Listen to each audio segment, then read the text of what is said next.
Hello friends and welcome to my channel. और आज के इस वीडियो में हम करने वाले UGW 2026 के लिए कुछ बेहतरीन इंपॉर्टेंट क्वेश्चंस।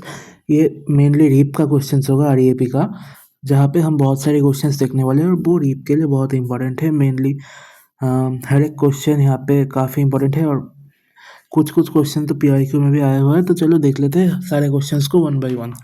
तो ये है क्वेश्चन नंबर 1 हमारे पास। क्वेश्चन नंबर 1 ये पहला क्वेश्चन है। तो इस क्वेश्चन में हमें दिया गया है कि the number of positive integral solution of ABC is equal to 30 if. तो ABC इज इक्वल टू 30 ये दिया है हमारे पास और हमें निकालना होगा number of positive integral solution इसका।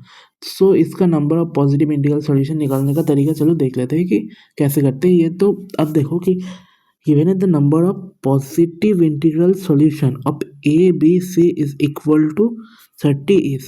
तो पहले आप लिख लो यहाँ पे ABC is equal to 30 और आप इसको एक बार फैक्टराइज कर लो। 30 का अगर हम फैक्टराइजेशन करते हैं तो फिर 2 15 से 30, 3 5 से 15। तो ABC को हम ऐसे भी लिख सकते हैं is equal to 2 into 3 into 5। तो ABC को हमने लिख लिया 2 इंटू 3 इंटू 5। अब क्या करना होगा, अब आप देख लो कि इसको ऐसे लिख सकते हैं ABC इज इक्वल टू 2 की पावर 1 इंटू 3 की पावर 1 इंटू 5 की पावर 1। ऐसे हमने लिख लिया इसको। अब आप देख लो कि आप A, B और C तीनों को अलग से लेट कर लो। जैसे let A is equal to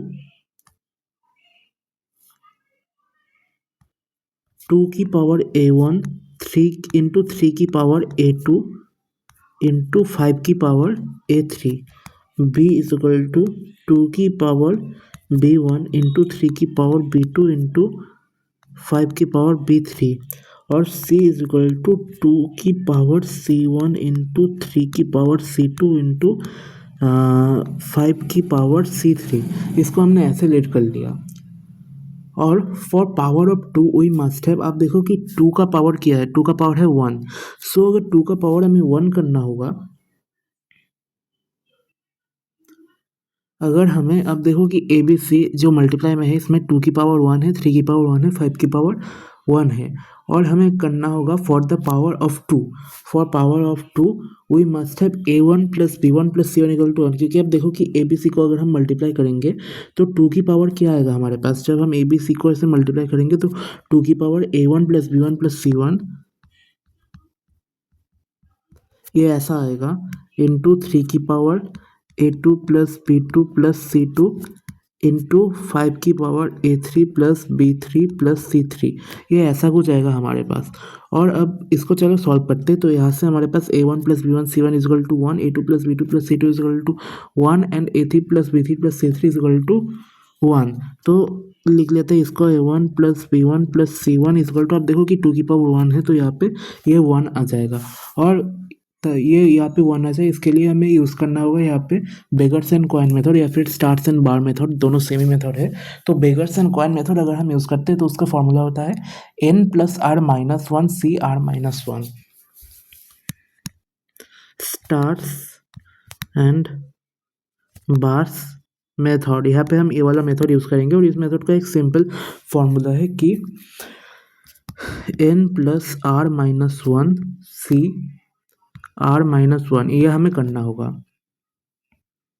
तो इसका जो number of non negative solution होगा, number of non negative solution को हम ऐसे लिख सकते हैं, the number of non negative integer solution is, n क्या है हमारे पास, n है हमारे पास 1 प्लस r क्या है, r देखो अब यहाँ पे है 1 2 3, n है हमारे पास 1, यहाँ पे r है हमारे पास 3 माइनस 1 c, r कितना है हमारे पास 1 2 3, 3 minus 1 is equal to 1 minus 1 और ये गया। सो 3c2, ये 3c2 होगा। 3c2 का मतलब आपको पता है कि 3 factorial divided by 2 factorial into 1 factorial is equal to 3 into 2 by 2 is equal to 3. So the answer will become 3 OS. So there are 3 OS to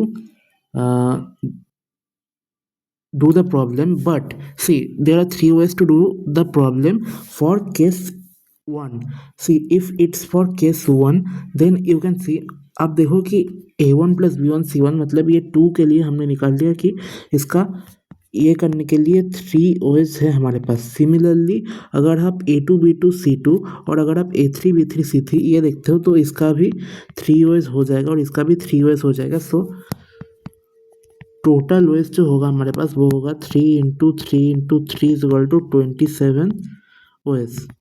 जो 3 OS था वो है हमारे पास फॉर वन, मतलब एक के लिए हमारे पास 3 OS है, लेकिन जो टोटल OS है वो हमारे पास हो जाएगा यहाँ पे 27 OS। तो ये पहला क्वेश्चन हमने सॉल्व कर लिया यहाँ पे।